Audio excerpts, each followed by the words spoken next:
History happened everywhere. A random place, a random time, and a topic pulled from the hat. The challenge? Find the fascinating, uncover the unexpected, and share the stories. You're listening to...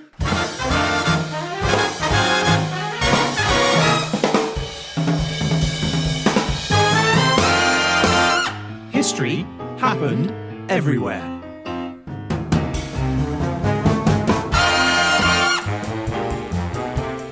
My name is Pete Goddard and I'm here in the HHE studio with the tumbleweed to my joke that was actually pretty good and deserved a lot better. It's Mr. Ryan Weir. Hello, Peter. How you doing, Ryan? Yeah, I am good. Thank you very much. I'm raring to go. Good, because last week the Derslater gave us Blue in Yemen during 700 to 800 CE. So, Ryan, are we going to lay down some great Yemeni memories, or are you going to leave us feeling blue? Well, look, rest assured. This is a show that's going to be packed with facts that are too good to be blue. You're going to want to keep your eyes tealed, because in the next hour we've got horny lizards, an eagle-eyed witch, a cracking story about crockery, a finger-munching fish, and a visit from a musical missionary. So stay glued to your seat, Pete, because have I got blues for you.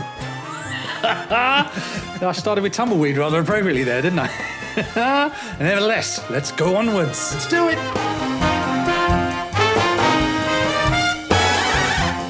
We are travelling deep into the heart of desert country for this episode of HHE, to the seat of ancient civilizations, to a land of hot temperatures and even hotter politics. We're going to find ourselves in a world of extraordinary architecture, a land of milk and honey, from rugged coastlines to stark and craggy mountains, from an endless sea of dunes to mud brick villages rising from the depths of lush green canyons. Welcome to the Happy Land, the jewel of Arabia. Welcome to Yemen.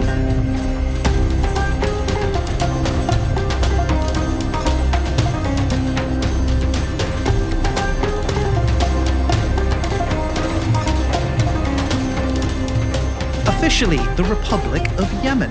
This is a country found at the crossroads of Africa, the Middle East, and Asia. Yemen is a country on the southern end of the Arabian Peninsula, just east of Africa. Yemen borders Saudi Arabia to the north, Oman to the east, the Red Sea to the west, and the Arabian Sea to the south. It has a coastline which stretches for about 2,000 kilometres, that's about 1,200 miles, off of which are over 200 islands, including Socotra Island, which is where you're going to go if you like alien landscapes and native, unnatural creatures found nowhere else on the planet. I do like those things. Yeah, 90% of the reptiles there completely unique to Socotra Island. Yemen is the second largest Arab state. It occupies 550,000 square kilometres, that's 214,000 square miles, which is exactly one Yemen to a France. We found a France equivalent. There it is. That's great. I had no idea it was so big. I was, in my mind, thought it was small, but obviously that's madness. It's not, but it's also wider. It's sort of stretched, whereas France is sort of a square shape. This is like a rectangular on its side. The capital is Sana'a, one of the world's most ancient cities that is still inhabited. Legend says that Noah's son, Shem, established the city, but we do know that it's at least 2,500 years old and that 4 million people still live there. Wow. Once one of the wealthiest Arab nations, Yemen is today the Middle East's poorest country, suffering many economic, political, and social issues. As of 2022, time of recording, the population is hard to define, but it's estimated to be around about 30 million people, of which 24 million people, or 85% of its population, are in need of humanitarian aid. Wow, you don't think about that in the Middle East, do you? You think of oil money driving around in sports cars. Yeah. Globally, Yemen is ranked the worst country for gender equality, second worst for hunger, beaten only by the Central African Republic, listed within the top 10 most dangerous countries in the world, and is considered entirely unsafe for tourists to visit. Wow. I mean, good for you in the sense of this is blue stuff. It leaves you feeling blue, doesn't it? But crumbs, that sounds grim. Yemen's flag, let's talk about that. Adopted in 1990, is horizontally striped, red, white, and black. Red representing the blood of the struggle to achieve independence and unity, white signifying a bright future, and black representing the dark days of the past. That's a pretty fatalist outlook to have on your flag, isn't it? It is. Famous people of Yemen. English comic actor Eddie Izzard. No. Born in Aden, Yemen in 1960. Comedy TikTok star Hamza the Fantastic. Not come across him. Born in Yemen, since moved to the USA. Is he fantastic? I mean, I guess so. I looked him up. He It's was in the name. fairly fantastic. And Mohammed bin Awad bin Laden, the founder of a construction conglomerate and also the father of Osama bin Laden. Right. Yeah. The national anthem Oh, my Lord. is called United Republic. Would you like to hear it? I would. All right, let me play it for you then.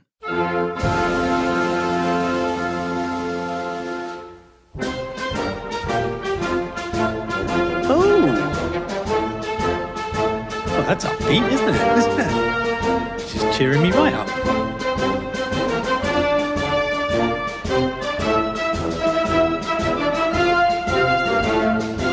I love it. I mean, I wouldn't want to march to war on it, but I would go to the fairground. I feel like this could be your theme as you just walk down the street. Yeah, this is great. I too, I'm going to adopt this as my national anthem.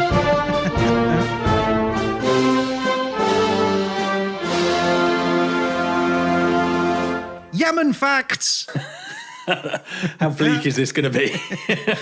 People in Yemen like to chew cat. What? Oh, cat. Yeah, I don't mean pussy. I mean a type of plant, which when chewed gives a juice that provides like an amphetamine-like effect. Effects which include euphoria and excitement. 90% of adult men chew cat several times a day. It's even considered part of business culture. So if you need help making decisions, you get everybody around, you'll chew some cat. I mean, this is like a low grade, everyone in the 80s in the business meeting doing coke, isn't it? Hey, Ryan. Hey, Pete. What are you doing with that horse? Well, I'm trying to swallow it. Why are you trying to swallow a horse? Well, to catch the cow. Cow? Yeah, I don't know how, but I swallowed a cow. Well, why'd you do that? To catch the goat. A goat? Yeah, I opened my throat and swallowed a goat. What? To catch the dog. Dog? Yeah, I know, I'm a hog. I swallowed a dog. Why did you swallow a dog? To catch the cat. Imagine that. I swallowed the cat.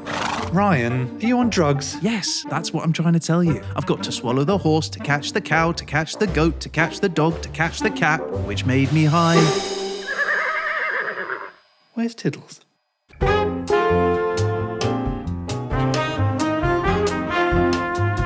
Yemen is home to the world's oldest skyscraper city. Built in the 16th century, Shibam is known as the Manhattan of the desert. It is a city of about 7,000 people who live in about 500 mud brick, high-rise buildings, some of which are as high as 11 stories tall. That's 30 meters or 98 feet. That's taller than the Christ the Redeemer statue in Rio de Janeiro, twice as tall as the Hollywood sign, and 14 times taller than basketball star Shaquille O'Neal. Well, so he could live there quite comfortably. Yeah. Probably on the top floor. I'm not sure I'd like to live on the 11th floor of a 16th century building. Mud brick building.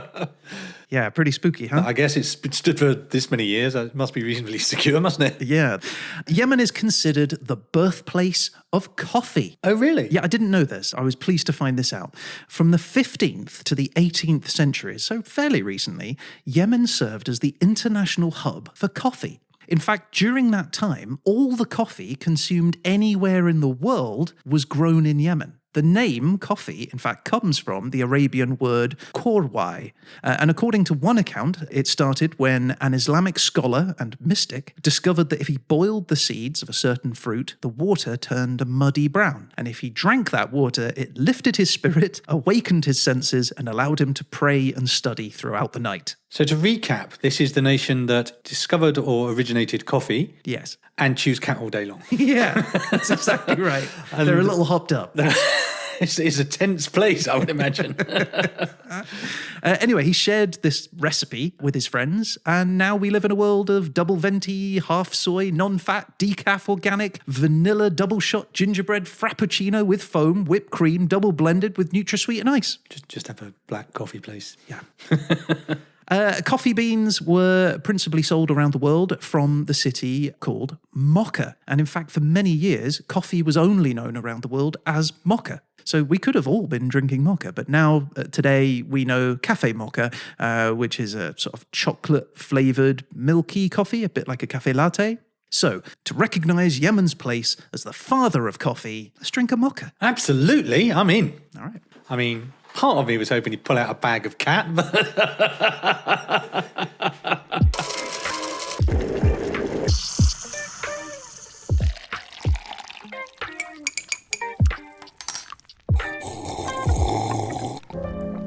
So, Peter, given that the studio is incredibly hot It really is. during these summer months, I opted to go for iced mocha That is instead. a genius idea, my friend. So, I wanted to buy the beans and I wanted to do the whole thing and get it all made for you, like we normally do. Yeah. And then I was like, it's too hot. It's too hot. So, cheers. Okay, so give me the experience, Pete. Okay, I've opened the tin. Says it's single origin Arabica coffee with Belgian chocolate. Yeah. So this should be a lovely experience. I do like a mocha, generally speaking. First, on the nose, as you know, can't smell a thing, as ever. So you might have to help with that. It smells of chocolate. Okay. Oh, it's nicely Silky mouth feel. Yeah, definitely. And I'm going to say yummy. Mm-mm-mm. It sort of leads with the chocolate and then the coffee comes in as an after note. It's nice. It's almost like a chocolate milkshake with a hint of coffee, isn't it? It is, but it's delicious and lovely and cold. So thank you for that. Enjoy the cold beverage. So there we go.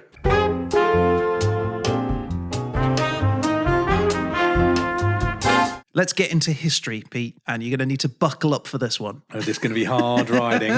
Well, this is up and down, a roller coaster ride. Okay, I'm strapped in, ready to go. So prepare thyself. 400,000 years ago. Who's there, Pete? Is it early man? Yeah, it's early man. Gets around. Yeah, and he kindly leaves some stone tools for modern archaeologists to find. About 25,000 years ago, we see the first known rulers start Yemen's history, a history which defines itself as one of the oldest centres of civilization in the world.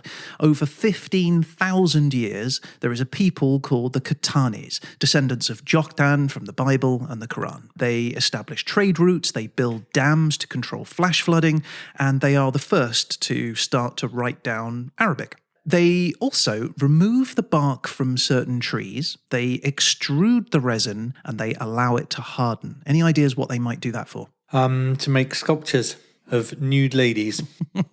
That's what I'd do. That's what you do. No, they don't. They start producing the exotic spices of frankincense and myrrh. Myrrh. Yeah, on mass scale. And people go nuts for it, Pete. They can't get enough of the frankincense and myrrh. And basically, a trading industry booms because everyone wants it. So they set up these caravans of camels and they export frankincense and myrrh all over the Middle East and the Mediterranean, and they start raking in cash. So between 1000 BCE and 500 CE, a series of small kingdoms pop up and each take their turn at controlling the spice trade. And so lucrative was this trade that the Romans called Yemen Arabia Felix, or Happy Arabia. And they even tried to take it for themselves because they wanted a bit of that, that money. They do that. Yeah. That happens. But, unusually for them, they failed at it. And so it was left to the Egyptians in 520 CE when they had a go, and they were successful. But unfortunately, they were late to the party. Yemen was no longer the only trader in spices. The Greeks and the Romans were each picking up much of the business for themselves and doing their own trade in sort of similar spices. And so Yemen's grip on that trade was starting to lessen. And as such, the Egyptians sort of witnessed the demise of these once great kingdoms and were only in charge for about 50 years. Wow, how disappointing. Yeah. After all that effort. All right. So by 570, the Persians arrive, specifically the Sassanid dynasty. So for about 200 years, the Sassanids dominate Yemen until around about the 8th century, our time period, when the Islamic caliphates arrive. The first to arrive is the Umayyad, who we've talked about previously. These are the second caliphate to emerge after the death of the Prophet Muhammad. These guys were big, right? They were way up in Uzbekistan and... All over the shop. They were everywhere, yeah. But they're only there for a short while because then in 750 CE, so again, slap bang in the middle of our time period, the Abbasids take over and they reign for a long period of time until 1258, in fact, when the Mongols come along and invade and kick some Abbasid butt. So, in the 9th century, we now find the introduction of the Zaydi sect from Iraq. These are a group of Shia Muslims who accepted Zayd ibn Ali, a direct descendant and therefore legitimate successor to the Prophet Muhammad. This is important because much of Yemeni culture for the next 1,000 years bears the stamp of Zaydi Islam. So, bear that in mind. We then get like this confusing series of factional, dynastic, imperial rulers contesting one another and against the Zaydis for control of Yemen. Until the smell of coffee puts Yemen back on the global map. Oh, we're back, baby. We've got another product. New Coke. Yeah. New myrrh. New myrrh. Don't call it that. And the Egyptians are like, oh, wait. Hang on. Dang it. The Ottomans and various other European powers, British, they soon arrive and they're looking to control this emerging coffee market. So conflict between these powers goes on for nearly 100 years or so until the 16th century when the Ottoman Empire wins out and they step in as leaders but are almost immediately driven out. So I don't know if it was worth it or not. Various others like step in and try to establish a presence in the area. But it's in 1839 that the British occupy the port of Aden in the southeast of Yemen, making it a British colony. The Ottomans return shortly after in 1850, and they occupy land just to the north of that, in the north of Yemen. And the Ottomans and the British start to clash over territory, as you might expect when two empires meet. They solve this, though, in 1904. They have this peace treaty which splits Yemen across the middle, creating a north-south divide. The Ottomans in the north, the British in the south. In 1918, the end of the First World War, North Yemen becomes independent from the Ottomans, and North Yemen establishes itself as a kingdom. North Yemen disputes the British claim on South Yemen, and many people in the south, though, are kind of pro-British. Reasons for that being money. Right, the British are sort of giving them lots of opportunities for the future, shall we say. So there's this sort of north-south divide that starts to emerge. In 1960, North Yemen has a military coup. There is a civil war which overthrows the kingdom, and the Yemen Arab Republic is established. At the same time, Britain decides to leave South Yemen, blaming increasing pressure from local insurgencies. And by 1967, true to their word, they're gone. Unfortunately, that vacuum means that this unleashes a lot of political land grabbing. Everybody's just trying to grab what they can. In 1990, North and the South finally unite and they become the Republic of Yemen. And that is where the story ends. Only that's not the end, Pete. No. Yeah, it gets a little bit more complicated, so hang on in there.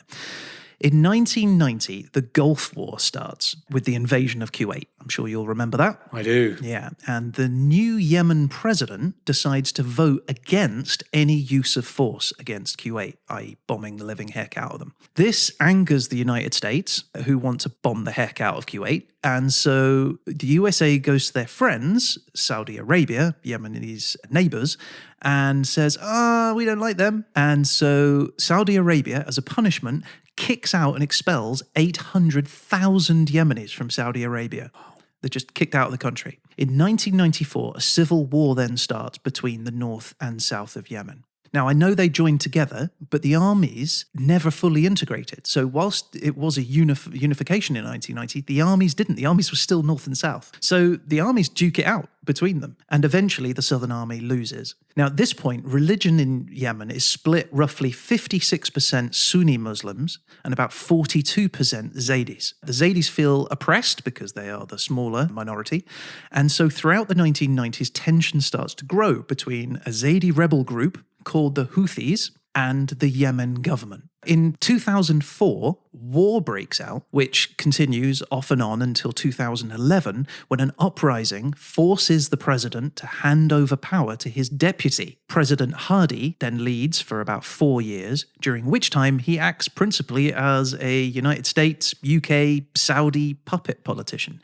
An influence which is pretty much felt when he starts selling off parts of the country, to those countries. Right. Yeah. The rich bits, not the sandy bits. Not the bits, the desirable residencies only, of course. Exactly. The oil, principally. So in 2015, the Houthis have had enough and they storm the capital and they oust President Hadi, who then flees. He runs away to Saudi Arabia, where he is welcomed with open arms. So yes, to a lavish accommodation, I wouldn't wonder. I'm sure. Saudi Arabia is concerned by the thought of the Houthis taking control of Yemen, right on their border, but also because the Houthis were being supported, allegedly, by Saudi Arabia's enemy, Iran. So Saudi Arabia asks its friends to form a coalition, and they begin a military campaign to get rid of the Houthi rebels and restore Hadi's government. So Saudi Arabia and their friends blockade the country, attack the ports, and target infrastructure with logistical, intelligence, and weapons supplied from their friends: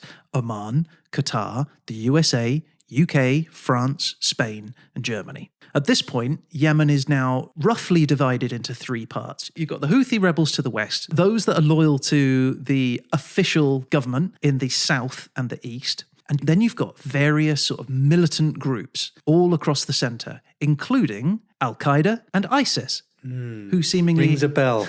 never seem afraid to get involved in war zones. Anyway, they're slap bang in the centre. And so a war rages between these three groups. Every day there are airstrikes from Saudi forces, and they are causing devastation across Yemen. The Houthis are returning fire using drones and missiles, either of their own or supplied by Iran, or the designs supplied by Iran, until 2018, when the gruesome murder of the Washington Post journalist Jamal Khashoggi. Yes. He was killed in the Turkish embassy. Yes, by Saudi agents, by Allegedly. all accounts. Yes. At which point the Saudi coalition largely starts to fall apart, certainly on the outside. The UK, the US continue to sell Saudi Arabia weapons. That's a good customer. And as of 2022, the war isn't getting any better. It's actually getting worse. The violence is increasing, diplomatic relations are non-existent, and there is no real end in sight. I'd like to say that things were, that's just not the case. Both sides are accused of committing war crimes, and the real impact is on the people of Yemen, who face the largest humanitarian crisis in the world. 24 million people, 80% of the population in need of aid and protection. 19 million will go hungry in the coming months, thanks principally to Putin's special operation in Ukraine, which is limiting the supply of wheat to Yemen. The largest outbreak of cholera ever recorded is happening in Yemen right now, in large part due to 2/3 of the population having zero access to any clean water. And worse, to date, an estimated... Sorry. And worse, to date, an estimated 10,000 children have been killed or wounded. Jesus. And what's really sad, Pete, is that those numbers are likely wide of that margin. You know, we don't know for sure. You know, those are just the ones that are being reported. It doesn't sound like a situation that's going to get better with a few bushels of hay. No, it's not going to get better for a while. I'm sorry to end it there, but that is the reality, and that was the history. Hey everyone, just to let you know that if you did want to help the people of Yemen, there are various charities out there, but the organisation that History Happened Everywhere has made a donation to is the UNICEF Yemen Appeal. That's right, they provide conflict and disaster affected children with access to water, sanitation, nutrition, education, health and protection services. And you can find out more and donate at unicef.org/appeals/Yemen. We'll make that link available in the description for this episode and on our website, and you could do your part to help bring aid to Yemen.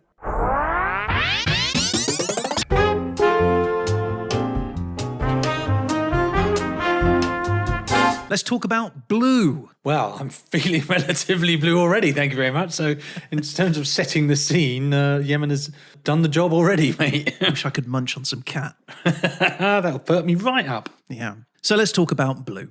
You'll have seen a rainbow before, Pete. Very familiar with them. Do you know the colours of a rainbow? Red and yellow and pink and... Suddenly realised that I don't know it. I know that Richard of York did something. Right, well, look, the rainbow... I know it. Whatever colours are in there. It's Pride Week as well, you think I'd know. Do you know the one I always think of is Joseph's Technicolor raincoat now? It's not even a rain. It was red and yellow and orange and pink and blue and purple and... Anyway. I think it's red, orange, yellow, green, blue, indigo, and violet. All right, very good. Well, look, before Dursley picks me up on it, the spectrum of visible light, blue sits between both violet and green. And it is one of 3 primary colours. You might have heard of red, yellow, blue. I have. Red, green and blue. Yes. Those are primary. These are all colours I've heard of. They are. And those are known as primary colours, right? Those 2-3 groups. And that means that you can mix them in various combinations to get other colours, right? You'll have probably done this when you were at school, I'm sure. You mix blue and red together and you get... Well, for me, I always mixed everything together and got brown over and over again. But yes, green. What was sorry? I forgot the original colours. Blue and red together, you're going to get purple. Yes. Mix blue and green together, and you're going to get kind of cyan, kind of nice turquoisey kind of colour. In modern culture, though, blue is associated with cold, sadness, but also peace and tranquility. It's been shown to lower blood pressure by slowing the heart rate and relaxing the body. It's also the least appetizing colour. So some weight loss plans recommend that you eat food on a blue plate if you're trying to lose weight. That is the kind of diet plan I could get behind. Purchasing one blue plate. Today, surveys show that it is the most popular colour. Almost half of men and women say that it's their favourite. But until relatively recently, blue didn't exist. Now, we've talked about this on one of our little animations before, but I'll run through it again because I'm sure that some people haven't heard about this. But blue didn't exist in the way that we think about it. In fact, there's not one ancient language which had a word for blue. Not Greek, not Chinese, not Japanese, not Hebrew. In the Greek novel The Odyssey, the author Homer, he describes the sea as wine dark, which is an odd choice, given you could just say the sea was blue. Historically, every language had a word for black and white, or dark and light. Next came the word red, the colour of blood, wine, things that you might see quite frequently, I'm guessing. After red came the word yellow, and later green. And so, with the evidence of the word for a colour, we know that people saw it, right? Because they wrote it down. They went, this is what we saw. It's there. So we also know that people in the past had the same biology that we do, right? They have the same eyes, the same brain, and therefore they could see the colours that we do. There's no reason why they would see anything differently. But if there's no word for a colour, then what evidence do we have that people saw it at all? Well, now we're straying into deep philosophical territory, aren't we? We are indeed. So the thinking is that blue just didn't exist in the same way that we know it today because people just didn't distinguish it from green or, like, say, any other darker colour. Which kind of makes sense because you think, what is significant about blue? What's significant about red is, there's a red berry, I shouldn't eat it. Poisonous things are often red. My blood is red. These are all things I need to know about, sharpish. And that's, I think that you said that was one of the earliest colours to come out. Green is leafy colours and yellows is flowers and things. Yeah. Blue, does it matter? Right? It's kind of a green. It's a kind of a green. Well, that's how they saw it. I'm going to stop saying blue. I'm going to stop using it. I'm going back to my roots. That's only going to get very confusing. So in the past, people didn't distinguish it from green or any other darker colour. And as if to prove that, there's a people today who don't see the colour blue either. And that is the Himba tribe of Namibia. And one researcher, Jules Davidoff, he conducted an experiment with the tribe where he showed them a circle which was comprised of 11 green squares with one blue square. He asked members of the tribe to identify the single blue square, right? Which of these 12 squares is the blue one? And basically they couldn't do it, despite the difference being like super obvious to, Jules Davidoff, and to us if we'd looked at it. The Himba people looked at it and went, oof. So I'm going to stop you there because my partner recently performed this identical experiment on me with swatches of colour for the bedroom, wherein I was supposed to identify which of these apparently different colours was the right one for this bedroom, and they all look the same to me. So I'm down with these tribes people, frankly. You have an honorary membership to the Himba tribe. Pretty much. Yeah, so what Davidoff discovered as part of his research is that the Himba people have more words for types of green than we do. or other people do, and that when looking at a circle of green squares with only one slightly different shade of green that we wouldn't recognize because it's only just slightly off, they would immediately spot it. So they were, they were almost the opposite of what you're saying. If it was green swatches of paint, they'd know each one indistinctly. I want Arctic pine. Yeah, exactly. They're the same colour. Right, but without a word for blue, without a way of identifying it as different, it was much harder for them to notice what is unique about it, right? Anyway, all it means is that before blue became a common concept, humans saw it, but they didn't know that they were seeing it. Does that make sense? It does. It makes me wonder how they would identify their salt and vinegar crisps. Or cheese nunning in the cheese UK. nunning, well, yes. The point is, by the 8th century, our time period, blue was still a relatively new, rare, and mysterious colour, and it didn't have the same associations that it does today. In fact, in South Arabia, where Yemen is, there was a particular superstition that I will tell you about after this.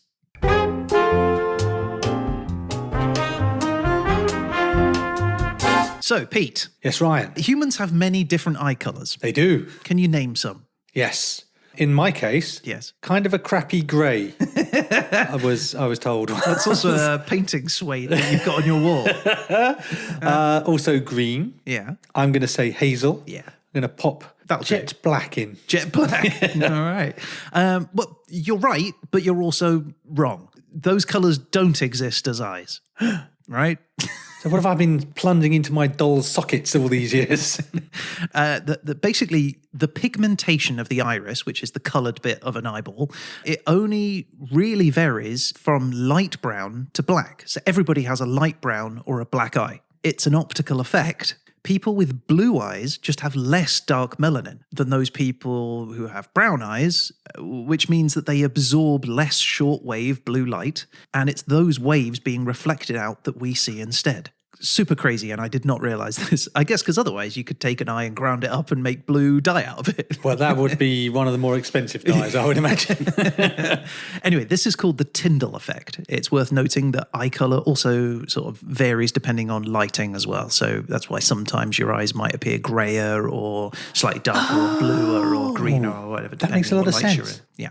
Anyway, this is all one person's fault, Pete. Is it me? It could be. It depends how old you are, because genetics has revealed that the mutation, which gave some people, like you and me, a lighter pigmentation in the iris, happened in one person born about 6,000 to 10,000 years ago. Wow. Prior to that, everyone brown eyes. Can you even imagine in the village, this guy shows up and they're like, what is going on there? Yeah. Like Steve McQueen times 10. Right. Well, today, blue eyes are common across North Europe. Estonia has 99% of its people have blue eyes. Germany, 75% blue eyes.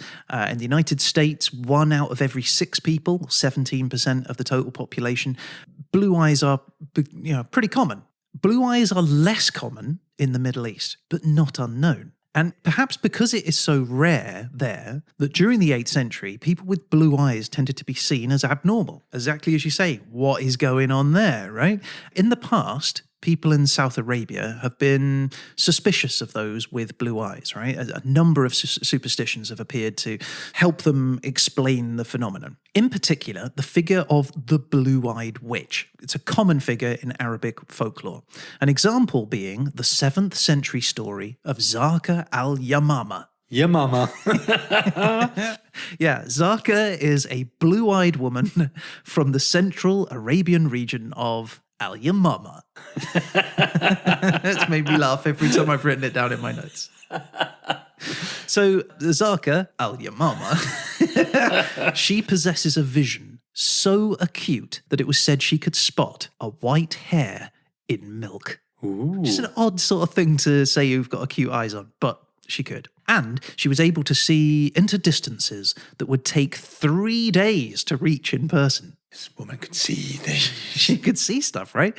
And here's the thing, she wasn't supernatural. No one said that she was like ghostly or a spirit or whatever. She's just a human being. She just had extraordinary physical abilities, like a superhero. I was going to say, basically, the first X-Man. There you go, exactly. One story about Zarka Al your mama.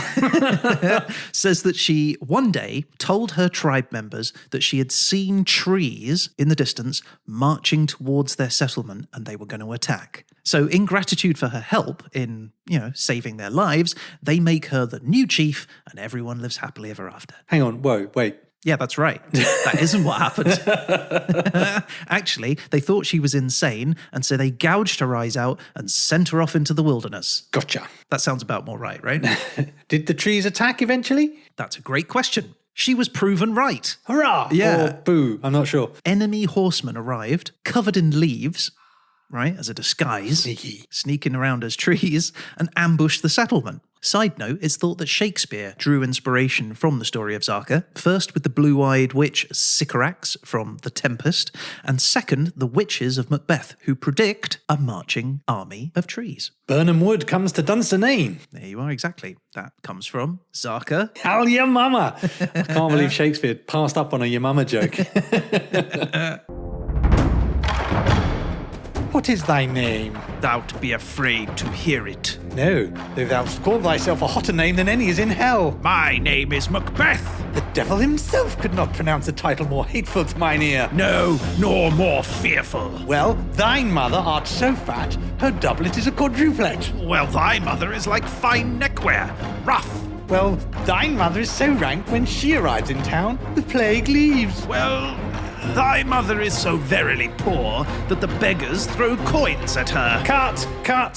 Cut. William, I just don't think this is really working. Do we need the comedy? Perhaps this could just be a tragedy? What? But my comic wit is famed throughout the globe. Is it though? Forsooth. Must I remind thee of my most famed and hilarious quip? For if love is blind, then I cannot see. Okay, fine.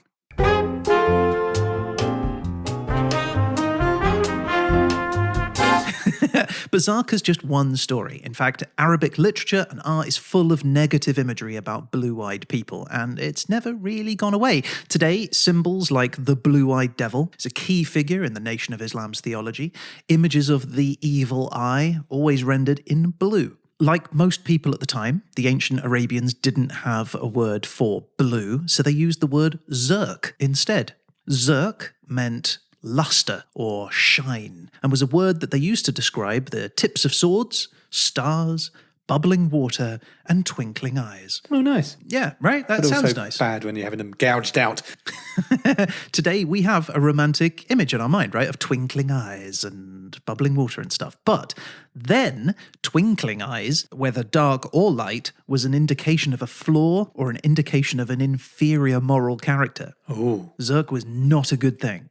Zirk was also used to describe eyes which had turned white from blindness, so cataracts or glaucoma. It was used to describe someone suffering from severe dehydration. It was believed then that your eyes would change colour if you were lacking in moisture, if like you were dying from the desert or whatever. They said that your eyes would change colour. They thought that sinners' eyes changed colour just before they died, and so their eyes would go light. Even the Quran talks about Zirk eyes, saying that on the day of the resurrection, when the trumpet is blown, we will gather the guilty shiny-eyed.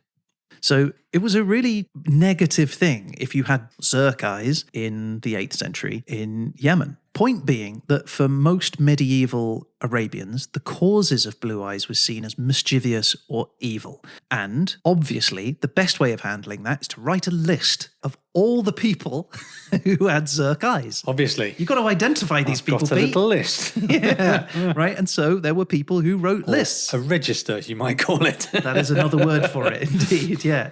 And so one historian at the time identifies 61 Muslim men into 5 categories.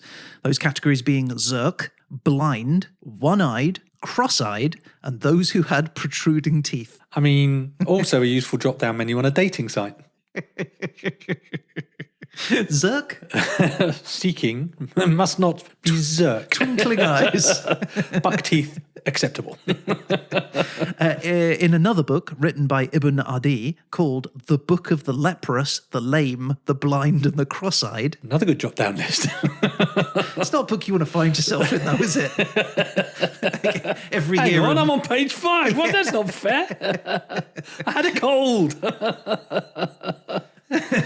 When I signed this release, you said it was called The Handsome People. Yeah, change the title, mate. Sorry, can't help you. Anyway, Ibn Adi, he names 3 Zerk people. Abd al-Rahman, al-Abbas, and Marwan. I feel bad naming them now, but I'm naming them regardless. The thing is, the author, Ibn Adi, was closely aligned with the Abbasids. And by sheer coincidence, all 3 men were identified in his book as Zerk were part of the Umayyad Caliphate. Right? The 3 men that he says have protruding teeth and the 8 cross-eyed men were also members of or supporters of the Umayyad Caliphate. Well. Yeah. And the men named as blind or one-eyed, injuries which were seen as conveying honour, because fighting in battles or whatever, were all men who were supporters of the Abbasid Caliphate. Ah, yes. So, clearly an attempt at propaganda. What if you're one-eyed, but that eye is a bit zerk? Where does that leave you? Straight down the middle. In the appendix. I don't know. So, look, given this was an attempt at propaganda, you might think this was all fake news, right? He was just making this up to say this about these people. Right, we could just sort of write it off.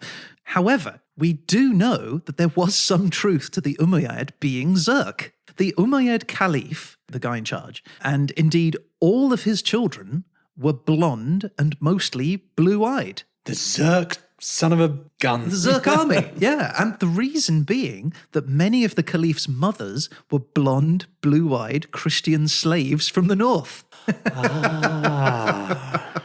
Isn't that amazing? All comes together. Yeah. Anyway, this was perhaps why the dark-haired, dark-eyed, superstitious subjects of South Arabia immediately distrusted their new Umayyad blue-eyed rulers. Wow, that all just fit together neatly, didn't it? I don't like them, and fortunately I've got a belief system that explains why. Look at those dodgy Zerk-eyed.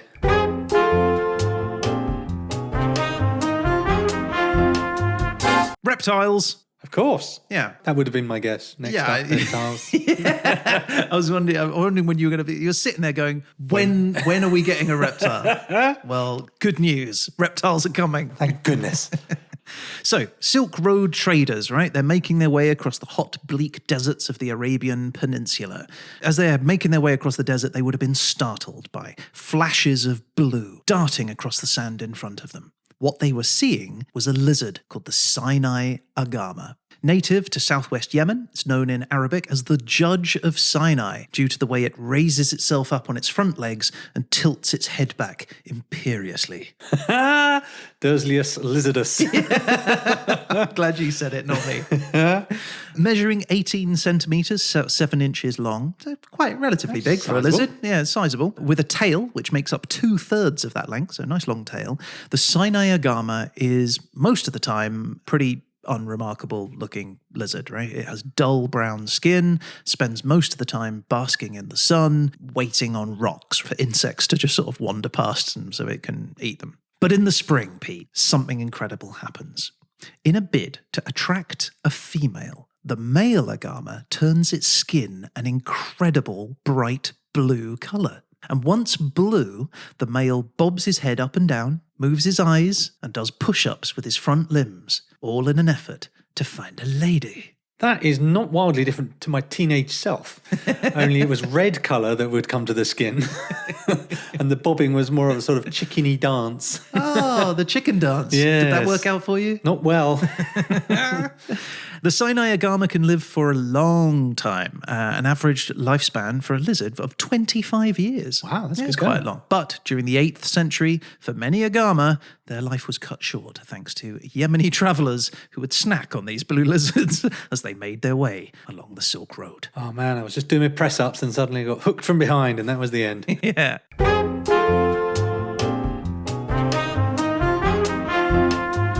So, Pete, Yes, Ryan. have you ever heard of the term blue economy? No. Well, let me tell you, the European Commission uses the term blue economy to refer to all economic activities related to oceans, seas, and coasts. Oh, I thought it was going to be adult work.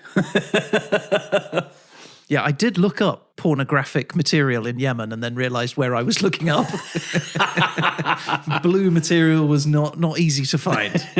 Anyway, we're talking about the blue economy. So, what is the blue economy in Yemen? Well, that mostly means fishing. And in the 8th century in Yemen, blue economy was the lifeblood of the nation. Southern Arabia had a huge coastline that was lined with towns, villages, ports, all built to exploit the seas around it. As such, fishing was an ancient tradition. Thousands of boats out every day looking for tuna, sardines, mackerel, sea bream, mullet, lobster, cuttlefish, and more. But one of the more popular catches is the bluefish. How convenient. Yes, indeed. Well, you might be surprised to learn that the bluefish is named after its silvery blue scales. That does make sense. It has 2 separated dorsal fins. They can weigh as much as 18 kilograms. Wow. They are fast, strong, and aggressive. They have this jutting, muscular mouth, which holds 40 sharp triangular teeth, which are arranged like a saw, so I guess a bit like a shark. And they use these teeth to attack shoals of sardines, mullet, anchovies, basically any sort of small fishes that they come across. But the bluefish also use their teeth on human beings, with even experienced Yemeni fishermen having reported that when they remove fish hooks, they often lose a finger. Oh, my Lord. Yeah. How you spot a Yemeni fisherman, is it? Yeah, the number of fingers they've got. Swimming among bluefish is a big no-no. It's considered very dangerous. In July 2006, a 7-year-old girl was attacked by a bluefish near Alicante in Spain, supposedly because the bluefish had been attracted by her splashing about in the water. Some mini jaws, isn't it? Little mini jaws, yeah, had a right old go at. And this is all a very good reason why young bluefish are called snappers and adult bluefish are called psychopaths. Oh, my Lord. That's a fish name I can get behind. I'm fishing for psychopaths today. Yeah. Yemeni fishermen would catch bluefish using sort of a simple hand line to catch it, or a net. It was said that every year 500 tons of bluefish would be caught. So we have the upper hand in the war against bluefish. Unlike other fish, which was sold and exported, bluefish was mostly eaten by the local Yemenites, though. And that is because bluefish has a high fat content, which means that it goes rancid quickly, especially in the heat. Well, I'll pass then, unless you're about to emerge from the fridge with a big plate of steamed bluefish. Have you counted my fingers today? You seem to have the whole 10.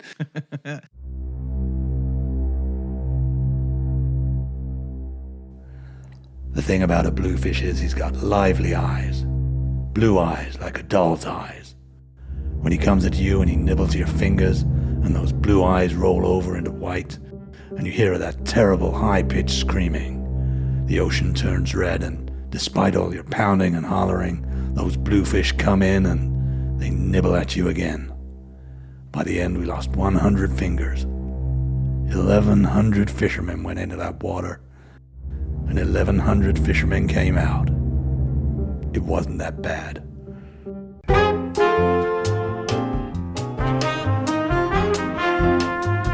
So, blue economy, it isn't just about fishing. So, what else is it about? Well, Yemenites in the 8th century also relied on the seas for trading. So, the seaport of Aden, at the mouth of the Red Sea and the West Indian Ocean, was a natural harbour which lies in the crater of a dormant volcano. Aden was a famous port, with local legends saying that it may be as old as human history itself, Pete. Wow. Yeah. One legend suggests that Cain and Abel, the first 2 sons of Adam and Eve, were buried somewhere in the city. That just is asking for a Tomb Raider style, Uncharted, Indiana Jones style adventure to try and find the graves of Cain and Abel. So I think the next episode has written itself right there. Yeah. Off we go. So Aden was a distribution centre, principally, for the surrounding countries. So they would travel to Aden and there they would sell their spices, precious stones, gold, pearls, all that sort of stuff. Oh, to travel back in time and see that would be amazing. You just read my mind because I was about to say, as as you probably know, I'm a sucker for fantasy type scenarios. And the ports are always these bustling, all these curious people from all over. And that experience must have been so different to anything else. So different. I mean, I just love the idea of it. Anyway, during the 8th century, the Abbasid and the Umayyad dynasties, they both used Aden as a key location on their sea route from Iraq to India, Malaysia, Indonesia, and even China. Oh, that's a solid range. So, through the trade, China's understanding of Yemen increases and the trade of goods between the two countries starts to grow. Especially important to the Yemenite traders, though, were Chinese blue and white porcelain. Ah, yes. I've seen Antiques Roadshow. Exactly. They admired the crockery so much that the Chinese eventually referred to it as Muslim blue. Oh, really? That's right. And they really did love it. The Islamic world cherished it. They thought it was rare. They thought it was exotic. They brought it back home. Traders would be commanding high prices for it. There's one story of a caliph who gave away as gifts 20 pieces of Chinese imperial porcelain. And so popular was it that the caliphs gave orders for their local potters to try and replicate the pottery. So, to be able to get it for a bit cheaper. Which is ironic given what China's doing with a lot of products these days. How the turntables. Yeah, exactly. So in Yemen, the medieval university town of Zabid, it's about 25 kilometres inland, there are archaeological digs that have been happening there, and they've revealed 2,400 pottery shards across 73 sites dating to as early as 700 CE, our time, and almost all of the pottery is considered locally made, and it includes blue and white porcelain. Oh, wow. An analysis of the pottery shows that there was a viable ceramic industry for many centuries in Yemen with a relatively wide variety of different decorative types that were being produced. Sadly, though, the technique has since been forgotten for centuries. The Tang dynasty blue and white pottery just vanished, disappeared. And in fact, only a few shards have ever been uncovered until 1985, when 3 complete pieces of Tang blue and white pottery were recovered from a shipwreck in Indonesia. At the end of the 8th century, an Arabian dhow ship completed its outward journey from Yemen to China, but sank on its return journey for approximately a mile off the coast of Belitung in Indonesia. Now, it's unclear why it sank or why it was off course, but the wreck did provide 2 major discoveries. First is the biggest single collection of Tang dynasty artifacts found in one location outside of China, and the Arabian dhow itself, which gives an insight into the trade routes between China and the Middle East during that period. Like, how did they do it? What did it look like? What materials did they use? And, there's some really fascinating insights. Like, there's wood from Africa that was used in the ship. There was coconut husk ropes that they didn't know were used. But what is interesting is the dhow that sank is pretty much the same shape that are used today as some of the Arabian dhows today. Don't mess with the winning formula. There you go. I think the lesson there is, if you're ever in a ship that's sinking, yeah, you're probably going down and this is the end for you, but you're really going to help future archaeologists. Yeah, just remember that. Take solace in that as you go down with the sinking ship. Yeah. Hello and welcome to Antiques Roadshow. This week we're at Arley Hall in the lovely village of Birthchapel St Mary, and our first expert has quite the find. Well, hello there, and what have you brought with you? I've brought this plate along. Oh, well, let's start with how you came about this. Well, it's been in my family for generations. My Nan treasured it until she died, and I've been looking after it ever since. Oh, well, and here it is. What a beautiful piece. Quite remarkable. Yeah, I do love it. Yes, a porcelain piece, hand-painted, classic Chinese blue and white. Oh, right. Yes, you can see the very intricate brushstrokes here, which indicate the work of a master craftsman. Oh, fascinating. And on the reverse, of course, we'll find an indication of its age, and yes, look here. Oh, well, this is quite remarkable. Is it? Yes, this is Tang Dynasty. This makes this porcelain incredibly rare. Indeed, no other intact piece exists in such good condition. That's amazing. Yes, I mean, I'm humbled to be holding something quite so special. Tang Dynasty blue and white porcelain has been treasured for centuries, with collectors eager for examples which show such exquisite... Oh! It was probably fake.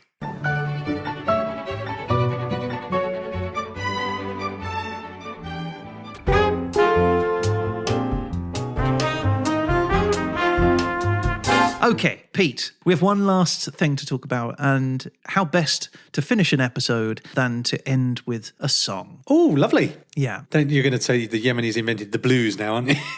Founded in Israel in 2010 by lead singer Ravid Kalani, Yemeni Blues is a band. No way. Yemeni Blues. So they started as a band of 9 people who mix sounds from different parts of the world, like Yemenite, jazz, blues, Latino, African beats, to create a sound which is described as traditional Yemenite melodies with contemporary funk. Now, Ravid calls it new culture music and describes himself as a musical missionary. Nice. Isn't that awesome? He says, a lot of people take music as entertainment or something that will make them feel a certain way, but music is actually a reminder of how to behave in front of each other. Music shows us how to be a human being in this world. Now, Ravid has spent 10 years touring the world and says that his music has been embraced by young Muslims everywhere. He says that fans from Yemen write to him and say that Yemeni Blues has brought them pride. He says they feel as if the music represents them. Unfortunately, the current situation prevents him from playing there, and the closest that he has got so far is Turkey. But he does say, I want our next chapter to include many more Muslim countries, and one day, Yemen. One day indeed. So let me play you a little bit. Yeah, let's have it here. Of Yemeni Blues. طلعت الجبل كان الجبل الكبير الجبل الكبير طلعت الجبل كان الجبل الكبير الجبل الكبير فوق الجبل الصغير جباله بالصرط من اليمن فوق الجبل. This would make a great, without wishing to diminish it, a great soundtrack to a movie, it sounded like to me. Definitely. That's exactly what I think. When I've been listening to the music for the past week or so, and I'm loving it. I just have it on repeat. That was really good. It's always a bit nerve-wracking when a new musical form is introduced to you. You think, oh, am I going to sound like a Philistine here? But I enjoyed that very much. Yeah. Well, I mean, the thing is with Yemeni Blues is that it does have different songs, right? They don't all sound the same. Sometimes with a band, you listen to the music and one track kind of blurs into the next. This is all very different because you're using different band members, different music styles. It really is an eclectic thing, and I fully recommend that everybody check out Yemeni Blues. Excellent. Good work. Good discovery. My one regret is he didn't choose to develop Yemen Soul. Yemen Soul. Is that like lemon soul? That was like the fish. Like fish. Yeah. Anyway. We started with Tumbleweed and we ended with Tumbleweed. Well done, Pete. Bookended it nicely. That's structural masterpiece. That's why I did that. Anyway, that's it. There you go. That's all you get. That's your Yemen feast. That was a feast. There was loads of things. And that was terrific, actually. That was varied, diverse, interesting, relevant, located in the correct place and time. I would say an excellent episode, my friend. Thanks, buddy. In fact, I would say you blew me away.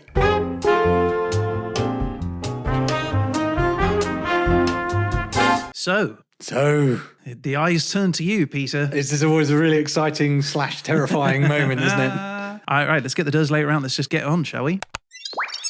Okay, Pete, you ready? Yes. All right, your place is... Ooh, give it to me.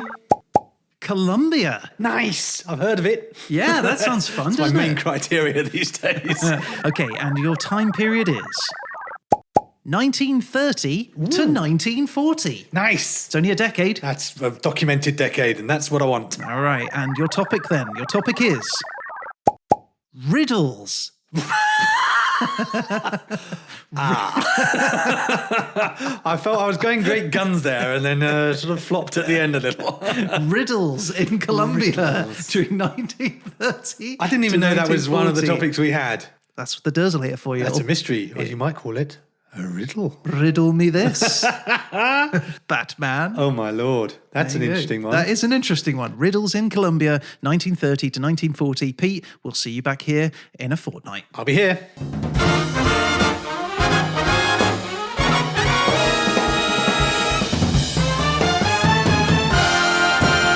Okay, well, on that surprising ending. That's our show for this week. Thank you very much for listening, everybody, and thank you, Ryan, for a marvellous episode. If you'd like to get in touch about any of the things we've talked about on the show, or just to say hi, you can reach out to us through the website, hhepodcast.com, or email Pete and Ryan at hhepodcast.com. That's right. We'd love to hear from you, and you never know, you might end up featured on a future show. And if you're on TikTok, Instagram, Facebook, or Twitter, you can find us at HHE Podcast, and if you subscribe to those, you'll get an alert every time we post one of our 1-minute animated HHE bites, which are awesome fun. And just a reminder, we're plotting to have a newsletter sometime soon, so if you want to get involved in that, do go to hhepodcast.com and subscribe there. Otherwise, we'll be back again soon with The Verdict. But until then, a huge thanks to Ryan. Thank you, Peter. And that's it. I guess all that's left to say is... You've been listening to...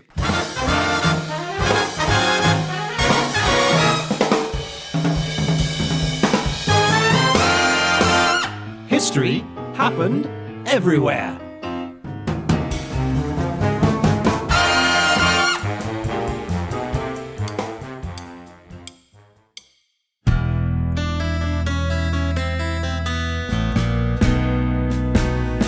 I woke up this morning, got out of my bed. Oh boy.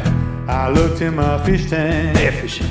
My bluefish was dead. Oh no. I ate it for breakfast. What? And went out to work. Oh. I met my new boss there. Yeah, boy. Her eyes were so sad. They were so served. I got the blues. I got the Yemeni Blues.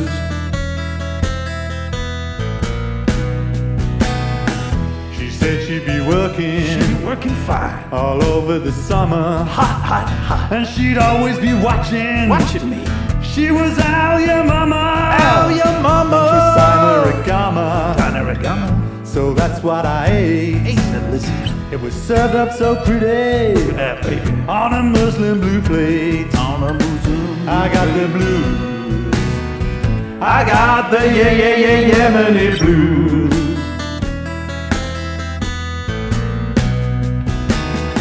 And I went home so tired. Oh, baby. Exhausted and crying. Woo-hoo. It's all made okay, cause yeah, boy. I make podcasts with Ryan. Who's that guy? So Ryan, he tells me, What did he say? blue doesn't exist. Say what? I'm not really sure, but he really insists. Yeah, I do. So I guess that I've got the Yemeni greens. Yeah, boy. I like green berries. I like green ham, I like green eggs. and I like green spam. I like green monkeys. I like green shoes, I like green greens.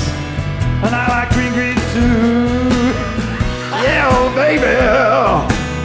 The Yemeni greens.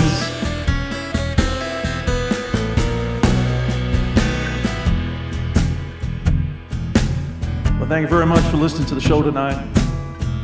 We'd like to welcome you back next time for another special episode of History happened everywhere.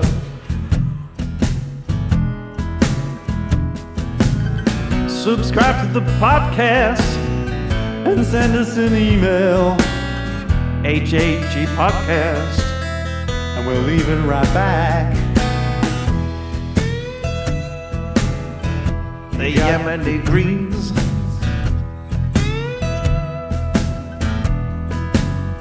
You know what I mean? The Yemeni greens. The Yemeni greens, you know what I mean? I do, boy. I do. Green like some green jeans.